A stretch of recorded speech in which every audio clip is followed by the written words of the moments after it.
I am Dr. Stephen Quay, and this is an introduction to my paper.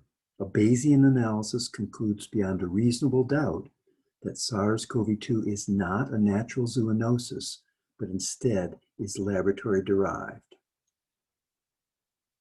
How did COVID-19 start? There are two main hypotheses. One, the zoonotic origin believes that it began in bats as a reservoir host and then jumped into an intermediate host, which is currently unknown.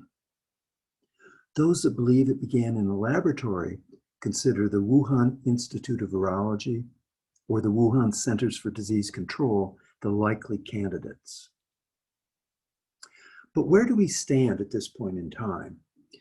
As a reminder, with SARS 2003, it took 4 months to understand that the intermediate host was a civet cat. With respect to MERS 2015, it was 9 months before we knew that the camel was responsible. With SARS-CoV-2, after 13 months, we still don't have a candidate for the intermediate host. This Bayesian analysis is derived from work that was done by Thomas Bayes in the 1700s. He was an English statistician, philosopher, and Presbyterian minister. You may not have heard of Bayesian analysis, but I know you've used it before. It's commonly used in professional sports. At the beginning of the baseball season, we all want to predict who will win the World Series. On the left-hand column here, based on the team's prior history, their new players, whether someone is injured, there is a preseason ranking.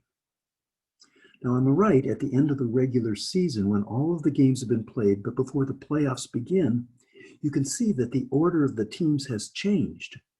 What was Team C in third place before the season is now finished the regular season at the top. But in this hypothetical, I've also indicated that Team D will win the World Series as a reminder that the Bayesian analysis is only a probability of a future event without a certainty. So in this Bayesian analysis paper that I've written, I started with probabilities that were based in part on work done by the WHO investigator, Dr. Peter Daszak and others.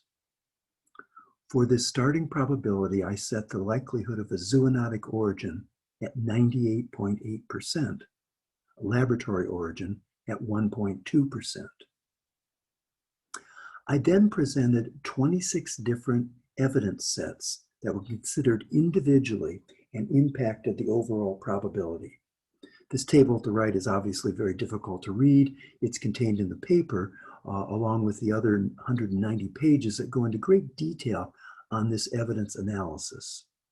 At the end of the process, when 26 different evidence sets had been evaluated, the concluding probability was that a zoonotic origin was 0.2%, a laboratory origin 99.8%.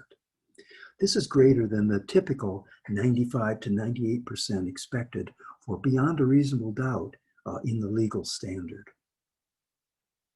In addition, the paper contains an analysis of adenovirus vaccine sequences that were found in lavage specimens from 5 patients with COVID in December 2019, analyzed by the Wuhan Institute of Virology.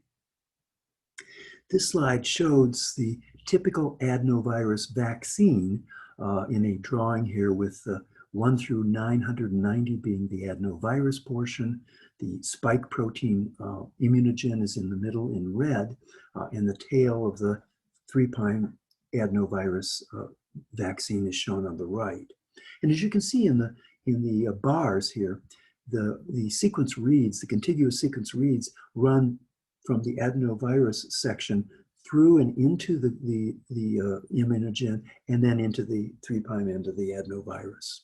So this is very strong evidence that an adenovirus was present in these early patients. This concludes my analysis of a Bayesian analysis that concludes beyond a reasonable doubt that SARS-CoV-2 was not natural, but instead is laboratory derived. And this presentation is dedicated to the over 100 million people worldwide who have contracted COVID-19 and the greater than 2 million deaths. We hope that this helps in getting to the bottom of where this began.